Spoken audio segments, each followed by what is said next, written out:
ሰላም ቤተሰብ እንዴት ናችሁ? እንዴት አደራችሁ? እኔ እግዚአብሔር ይመስገን በጣም ደህና ነኝ። ዛሬ እንግዲህ ቅምጥሌ እዚህ ጋር እንደምታዩት ቁልት ሽቅርቅር ብላ እዚህ በፊት የተሰራችውን ስሬት ትናንትና አይ ቲንክ ፖስት የተደረገው ጸጉር ቤት ላይ ማለት ነው።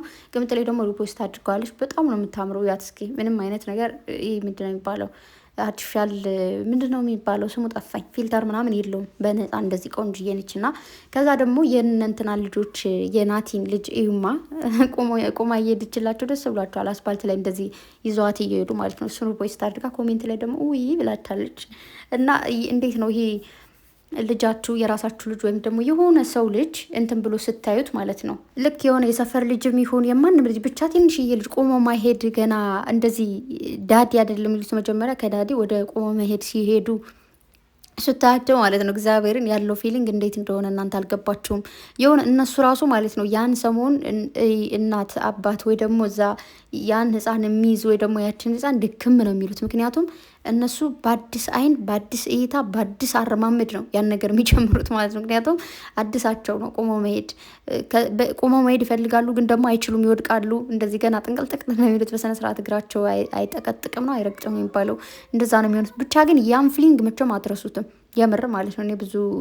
እኔ አክስት ነኝ ገርማችኋል። እና አያለው በወንድሜ በእህቶች ልጆች ምናምን እንደዚህ ገና መጀመሪያ ቆመው ሲሄዱ በስማ የሆነ በተለይ እናንተ ስታዩ የመጀመሪያ እንደዚህ ቆም ብለው ሲሄዱ ስታዩ ምንድን ነው አንዳንዴ ደንግጣችሁ ጭዋላችሁ፣ አንዳንዴ ደግሞ ምንድን ነው የሚባለው ይባላል አጨብጮላቸው ምናምን ይባላል። እና ደስ የሚል ፊሊንግ አለው። ስለዚህ እንደዛ ደስ ብሏቸው በዛ ላይ መጀመሪያቸው ልጃቸው ነች። እንደዚህ አንጠልጥሏት እንደምታዩት አስፓልት ለአስፓልት እየወሰዷት ነው። እና ትደግላችሁ፣ ከፍ ከፍ ትበልላችሁ፣ ለቁም ነገር ያብቃላችሁ። አድጋ ትልቁና አባቴ እናቴ እንደዚህ ብላ ለአባቴ ለእናቴ ብላ እንድታደርግላችሁ ምኞቴ ነው። ያው ባለፈውም ብያለሁ፣ የልደቷ ጊዜ ተመኘቻለሁ። ምክንያቱም የመጀመሪያ ልጅ ስትሆኑ የምትወስዱት ኃላፊነትም ስላለ ያንን ኃላፊነትም ለመወጣት ያውቃት ማለት ፈልጋለሁኝ።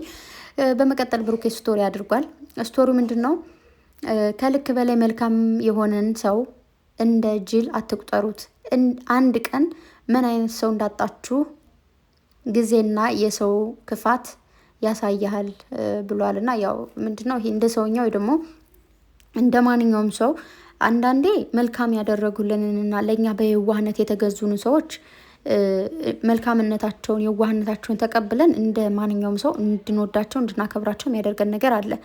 አንዳንዴ ደግሞ አንዳንድ ሰዎች ደግሞ የዋህ ስትሆኑላቸውና ለነሱ መልካም ነገር ስታደርጉ እንደ ጅል እንደ ፋራ መሄጃ እንደሌላችሁ ማለት አንዳንድ ሰው ማርያምን ጥብቅ አድርጋችሁ ስትቀርቡት አንዳንድ አይሸሻችሁም፣ ይርቋችኋል። ምክንያቱም እነሱ የትም አይሄዱም መሄጃ የላቸውም ብለው ማለት ነው። እናንተን መቀለጃ ማድረግ የሚፈልጉ ሰዎች አሉ። ስለዚህ ምንድን ነው እናንተ የሚቀርባችሁ ሰው አንደኛ ከእናንተ ጋር መሆን ስለሚፈልግ ነው። ሁለተኛ ደግሞ እናንተን እንዴት ነው ይሄ እናንተ እንድትረዱትም ይፈልጋል። አንዳንዴ አሁን እናንተ የዋህ እንደሆናችሁ ደግሞ ለዛ ሰው መልካም ነገር እንዳደረጋችሁ ወይ ደግሞ እናንተ መልካም ሰው እንደሆናችሁ ተረድቷችሁ ያ ሰው የእናንተ ጓደኛ የእናንተ የሚቀርባችሁ ሰው ሲሆን ደስ የሚል ነገር አለው አይደል? አንዳንዴ በቃል ሳናስረዳ እንደዚህ ነው ብለን ሳናስረዳቸው ግን የሚረዱን ሰዎች አሉ። ስለዚህ እንደዛ ነው የሚፈልገው ሁሉም ሰው የሚፈልገው። አንዳንድ ሰው ከልክ በላይ መልካም ነገር የሚያደርግላችሁ ወይ እናንተ ከፍ ብላችሁ ማየት ስለሚፈልግ ነው፣ ወይ ደግሞ የራሱ ውስጡ ላይ ያለ ሰላም። አንዳንድ ሰዎች ለሰው ጊፍት ሲሰጡ የሆነ ነገር ሲያደርጉ ሰላም ስለሚሰማቸው ነው። በመስጠት ውስጥ ደስታ ስላላቸው በመስጠት ውስጥ ማግኘት ስላለ ስጡ ይሰጣችኋል ነው። አንዳንድ ሰዎች ግን ምንድነው የሚፈልጉት ለእናንተ የሆነ ጊፍትም የሆነ ነገርም ሲያደርጉ ወይ ደግሞ ሲሆኑላችሁ እድሜ ልካችሁን ከነሱ ስር እንድትሉ ነው። እከሌ እኮ እንዲህ አድርጌለታለሁ እኮ እኔ ለሱ መልካሙ ነኝ፣ እኔ ለሱ እንደዚህ መልካም አድርጌለታለሁ ምናምን አለ አይደለ? በቃ መልካም አድርጌልሻለሁ ወይ አድርጌላለሁ ወይ ደግሞ አድርጌለታለሁ እኮ እያሉ እናንተ በዛ በእነሱ መልካምነት ታጥራችሁ ከእነሱ ስር እንዳትወጡ የእነሱ የቤታችም ሆነ ወይ ደግሞ የእነሱ ተከታይ በእነሱ ስር ብቻ በአጠቃላይ ሆናችሁ እንድትኖሩ የሚፈልጉ ሰዎች አሉ። እንዳልኳችሁ ሁለት አይነት ሰው ነው ያለው። መልካም ሲባሉ የመልካም አይነቶች ሁለት ናቸው። አንዳንድ ሰው እንዲወራለት ስለሚፈልግና እናንተ ከስሩ እንድትሉ ስለሚፈልግና እናንተ በቁጥጥሩ ስር ማዋር ስለሚፈልግ፣ አንዳንዶቹ ግን በእናንተ መሀል ሰላምን ደስታንና በቃ እንዴት ነው ማግኘትን ስለሚያገኙ የሆነ እንዴት ነው አንዳንዴ ሲጎል ነው አይደለም የምትሞሉት። ያልጎደለ ነገር አይሞላም፣ ከሞላ ሞላ ነው።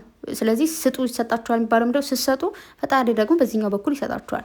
የሆነ ነገር ሲጎል ነው የምትሞሉት ያልኳቸው ደግሞ የሆነ ነገር ልክ ስትሰጡ ይሰጣችኋል። አንዳንድ ነገሮች በቃ እንዴት ነው የሆነ ችግሮችን መልካም ነገርን አስተምሯችሁ ወይ ደግሞ እናንተ ከፍ እንድትሉ አንዳንድ መከራዎች አንዳንድ ስቃዮች የእናንተን እንዴት ነው ጀግንነታችሁን እንደምትችሉ አሳይቷችሁ የሚሄዱት አሉ አይደለ? የምር አንዳንዴ ክፉ ቀን እንኳን አጋጠመ የምትሉት ጊዜ አለ አይደል? አንደኛ መልካም ሰዎችንና የእናንተ ሰው ያልሆኑትን የምትመርጡበት ጊዜ ነው።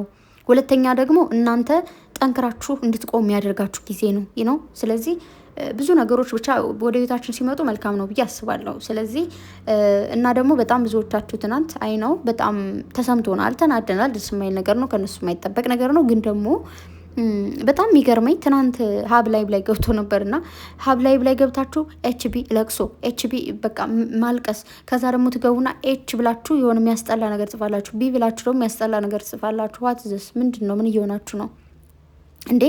ብዙ ጊዜ እኔ ግርም የሚለኝ አንደኛ ከልጆች አልፈን በዙሪያቸው ያሉን ሰዎች ማሳቀቅ፣ በዙሪያቸው ባሉ ሰዎች እየሄድን ማስጠቆር ይመስለኛል። እንደኔ አንዳንድ ሰው አሁን የሆነ እዛ ቦታ ላይ መገኘት እኮ አይፈልግም፣ ግን ተንኮሏና ነገሯን ስለሚፈልግ እዛ ቦታ ላይ ይገኛል። ስለዚህ እንደዛ አታድርጉ፣ ደስ አይልም።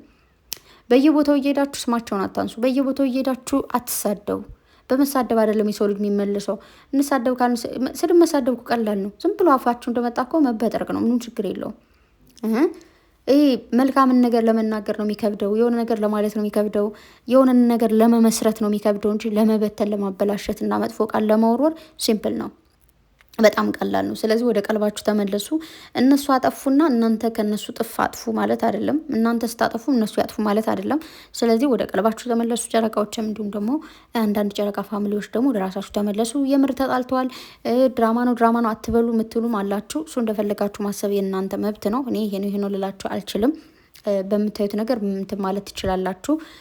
ራሳቸው ተነጋግረው በሚሰሩት ስራ እነሱ ሁለታቸው ተነጋግረው ነው የሚሰሩት እንጂ ሳይነጋገሩ ምንም የሚሰሩት ነገር የለም። መንግስት ያለበት ሀገር ላይ ነው ያሉት። ሌላውን ተውትና፣ ስለዚህ እነሱ ተነጋግረው እንዲህ ብንሰራ እንደዚህ ይሆናል፣ እንዲህ ብንሰራ እንደዚህ ያዋጣናል ብለው ለሚሰሩት ነገር እናንተ መሀል ላይ ገብታችሁ ሪምፓ ማለቱ አስፈላጊ አይደለም። ከሁለት ባልና ሚስት መሀል በተለይ መግባት በጣም ከባድ ነገር እንደሆነ አውቃለሁ።